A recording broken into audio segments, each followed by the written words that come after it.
નમસ્કાર મિત્રો, સ્વાગત છે તમારું તમારી પોતાની ચેનલ એજ્યુગુરુમાં. વિદ્યાર્થી મિત્રો, આજના વિડીયોમાં આપણે ધોરણ 10 વિષય ગુજરાતી એની આગામી 27 ફેબ્રુઆરીએ લેવાનાર બોર્ડ પરીક્ષા માટેના ખૂબ જ અગત્યના પ્રશ્નપત્રનું સોલ્યુશન જોઈએ. તો મિત્રો શરૂ કરીએ આપણે વિભાગ એથી. એમાં નીચેના જોડકા યોગ્ય રીતે આપણે જોડવાના છે. એમાં પાત્રની સામે તેની કૃતિ જોડવાની છે. એમાં નંબર 1 ફોરમ. તો આ પાત્ર એ રેસના ઘોડાનું છે. ત્યારબાદ ગોવિંદ, તેની સામે આવે ચોપડાની ઇન્દ્રજાળ. આંબા પટેલ, તેની સામે આવે ઘોડીની સ્વામી ભક્તિ. અને માણેક, તો એની સામે આવે જન્મોત્સવ. ત્યારબાદ આપણે આગળ જોઈએ તો પ્રશ્ન બ, એમાં નીચે આપેલ વિકલ્પોમાંથી યોગ્ય વિકલ્પ પસંદ કરી તમારે ખાલી જગ્યા પૂરવાની છે. એમાં પ્રશ્ન નંબર 5, નરેને ખાલી જગ્યા તાલીમ મેળવી હતી. તો નરેને વન સંરક્ષણની તાલીમ મેળવી હતી. ત્યારબાદ પ્રશ્ન 6, આપણી બબલીની જ પગલી જાણે. આ વાક્ય ખાલી જગ્યા બોલે છે. તો આ વાક્ય ડુંગરની પત્ની બોલે છે. ત્યારબાદ પ્રશ્ન 7, ખાલી જગ્યાના કારણે સાગના ઝાડ શણગારેલા લાગે છે. તો ખાલી જગ્યામાં જવાબ આવે આગિયા. આગિયાના કારણે સાગના ઝાડ શણગારેલા લાગે છે. ત્યારબાદ પ્રશ્ન 8, મનુષ્ય દેહ ખાલી જગ્યાના જેવો છે. તો મનુષ્ય દેહ એ છાસના જેવો છે. ત્યારબાદ પ્રશ્ન ક, એમાં નીચે આપેલ પ્રશ્નના એક વાક્યમાં તમારે ઉત્તર લખવાના છે. એમાં પ્રશ્ન નંબર 9, આંબા પટેલની ઘોડીની ચાલ કેવી હતી. તો આંબા પટેલની ઘોડીની ચાલ એ રેવાળ હતી. ત્યારબાદ પ્રશ્ન 10, અંકિતને પરીક્ષામાં ઉત્તીર્ણ થવાની ખુશીમાં કયા પુસ્તકો ભેટમાં મળ્યા હતા. તો રામાયણ અને મહાભારત. ત્યારબાદ પ્રશ્ન ડ, એમાં તમારે અહીંયા 3 પ્રશ્ન આપેલા હશે. એમાંથી તમારે કોઈ પણ 2 પ્રશ્નોના જવાબ આપવાના છે. તો વિદ્યાર્થી મિત્રો, આ 3 પ્રશ્નો તમે તૈયાર કરી લેજો. 27મી તારીખે લેવાનાર બોર્ડ પરીક્ષા માટે ખૂબ જ અગત્યના પ્રશ્નો છે. ત્યારબાદ પ્રશ્ન ઈ, એમાં પણ તમને 3 પ્રશ્નો આપેલા છે. એમાંથી તમારે કોઈ પણ 2 પ્રશ્નોના ઉત્તર લખવાના છે અને પ્રત્યેકના 3 ગુણ છે. ત્યારબાદ આપણે વિભાગ બી એટલે કે પદ્ય વિભાગ તરફ જઈએ. એમાં પણ આપણે જોડકા જોડવાના છે. એમાં ચાંદલીઓ. તો ચાંદલીઓ જે કૃતિ છે એનો સાહિત્ય પ્રકાર છે લોકગીત. ત્યારબાદ દીકરી, તો એનો સાહિત્ય પ્રકાર છે ગઝલ. ત્યારબાદ વતનથી વિદાય થતા, તો એની સામે આવે સોનેટ. અને વૈષ્ણવજન, એની સામે આવે પદ. ત્યારબાદ ખાલી જગ્યા પૂરવાની છે. એમાં પ્રશ્ન 21, કવિ ખાલી જગ્યાના ઉડતા આવવાની ઈચ્છા વ્યક્ત કરે છે. તો મોરપીંછ. ત્યારબાદ પ્રશ્ન 22, શીલવંત સાધુનો અર્થ ખાલી જગ્યા થાય. તો ચારિત્ર્યવાન.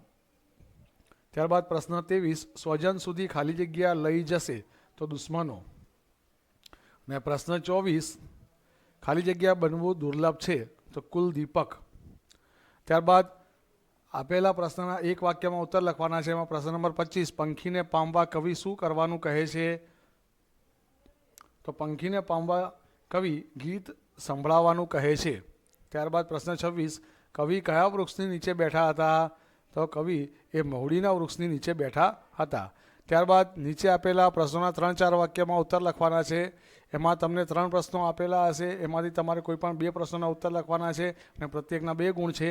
ત્યારબાદ પ્રશ્ન ઈ, એમાં 10-12 વાક્યમાં ઉત્તર લખવાના છે. એમાં 3 પ્રશ્નો આપેલા હશે. એમાંથી તમારે કોઈ પણ 2ના ઉત્તર લખવાના છે. ત્યારબાદ વિભાગ સી તરફ આપણે જઈએ. એમાં આપેલા વિકલ્પમાંથી સાચો વિકલ્પ પસંદ કરીને જવાબ લખવાનો છે. એમાં પ્રશ્ન નંબર 33, એમાં સાચી જોડણી શોધીને લખવાની છે. તો પ્રતિબિંબની સાચી જોડણી આ છે અને ગિરીની સાચી જોડણી આ છે. ત્યારબાદ આપણે સંધિ જોડવાની છે. પો વત્તા અન એટલે કે પવન. ત્યારબાદ પ્રશ્ન 35, દાવપેચ શબ્દનો સમાસ ઓળખાવાનો છે. તો દ્વંદ્વ સમાસ છે. ત્યારબાદ નીચે આપેલ બંને શબ્દના જોડણી ભેદ થતો અર્થભેદ જણાવો. ખાદ એટલે કે ખોટ અને ખાદ્ય એટલે અનાજ. ત્યારબાદ અહીંયા એક વાક્ય આપેલું છે. આ વાક્યનો અલંકારનો પ્રકાર તમારે જણાવવાનો છે. માણેકના કરુણ ચિત્કારે તેમનો પીછો પકડ્યો. તો સજીવારોપણ અલંકાર છે. ત્યારબાદ સામાજિક શબ્દમાં કયો પ્રત્યય રહેલો છે તે તમારે જણાવવાનું છે. તો પર પ્રત્યય રહેલો છે. ત્યારબાદ સમાનાર્થી શબ્દ શોધીને લખવાના છે. ઉજ્જડ એટલે કે વેરાન અને ગીરા એટલે કે વાણી. ત્યારબાદ લાચારી સંજ્ઞાનો આપેલા વિકલ્પમાંથી સાચો પ્રકાર શોધીને લખવાનો છે. તો લાચારી એ ભાવવાચક સંજ્ઞા છે. ત્યારબાદ પ્રશ્ન 41, નીચેના રૂઢિપ્રયોગનો અર્થ જણાવવાનો છે. નવ નેજા પડવા એટલે કે ખૂબ તકલીફ પડવી. ત્યારબાદ નીચે આપેલ કહેવતનો અર્થ લખવાનો છે. બાંધી મુઠ્ઠી લાખની એટલે કે ઘરની વાત ઘરમાં રાખવી, કોઈને કહેવી નહીં. ત્યારબાદ પ્રશ્ન 43, નીચેના શબ્દ સમૂહ માટે એક શબ્દ લખવાનો છે. જેને કોઈ રોગ નથી તો તેને નિરોગી કહેવાય. ત્યારબાદ વિરોધી શબ્દ લખવાનો છે સ્થૂળ, તો એનો વિરોધી શબ્દ છે નિસ્થૂળ. ત્યારબાદ આપેલા વાક્યને કર્મણી વાક્યમાં ફેરવવાનું છે. તો અહીંયા વાક્ય તમને આપેલું છે કે પોલીસે ચોરને પકડ્યો, તો એનો કર્મણી વાક્ય થાય પોલીસથી ચોરને પકડાયો. ત્યારબાદ તળપદા શબ્દનું શિષ્ટ રૂપ લખવાનો છે હેર એટલે કે શહેર. ત્યારબાદ નીચે આપણને એક વાક્ય આપેલું છે. આ વાક્યમાંથી વિશેષણ શોધીને તેનો પ્રકાર લખવાનો છે. તો અહીંયા વાક્યમાં શીલવંત એ વિશેષણ છે અને એ ગુણવાચક વિશેષણ છે. ત્યારબાદ પ્રશ્ન 48, નીચેના વાક્યમાંથી ક્રિયા વિશેષણ શોધીને તેનો પ્રકાર લખવાનો છે. તો અહીંયા બહુ એ ક્રિયા વિશેષણ છે, તેનો પ્રકાર છે પ્રમાણવાચક. ત્યારબાદ ધ્વનિ ઘટકો છૂટા પાડવાના છે તૃષ્ણાના, તો એનો જવાબ આ રીતે તમારે લખવાનો છે. ત્યારબાદ નીચેના વાક્યને પ્રેરક વાક્યમાં રૂપાંતરિત કરવાનો છે. એમાં જવાબ તમને આપેલો છે. ત્યારબાદ અહીંયા આપણને એક પંક્તિ આપેલી છે, એનો છંદનો પ્રકાર તમારે લખવાનો છે કે લાંબા જોડે ટૂંકો જાય, મરે નહીં તો માંદો થાય. તો આનો છંદનો પ્રકાર છે ચોપાઈ. ત્યારબાદ પ્રશ્ન 52, અહીંયા આપણને એક છંદનું બંધારણ આપેલું છે. આ છંદનું બંધારણ એ કયા છંદનું છે તે તમારે લખવાનું છે. તો મંદા ક્રાંતા છંદનું બંધારણ છે. ત્યારબાદ વિભાગ ડી એટલે કે લેખન વિભાગ, એમાં તમારે અર્થ વિસ્તાર લખવાનો છે. એમાં તમને 2 પંક્તિઓ આપેલી હશે, આ બેમાંથી કોઈ પણ એકનો તમારે અર્થ વિસ્તાર લખવાનો હોય છે અને આના 4 ગુણ છે. ત્યારબાદ પ્રશ્ન નંબર 54, એમાં તમારે અહેવાલ લખવાનો હોય છે. એમાં તમારી શાળામાં યોજાયેલ વૃક્ષારોપણ કાર્યક્રમનો અહેવાલ એ આશરે 100 શબ્દોમાં તમારે લખવાનો છે અને અહેવાલ લેખનના 4 માર્ક્સ હોય છે. ત્યારબાદ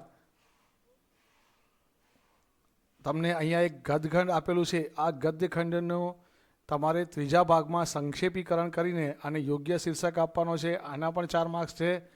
અને છેલ્લે તમારે કોઈ પણ એક વિષય ઉપર 250 શબ્દોમાં નિબંધ લખવાનો હોય છે અને આના 8 માર્ક્સ છે.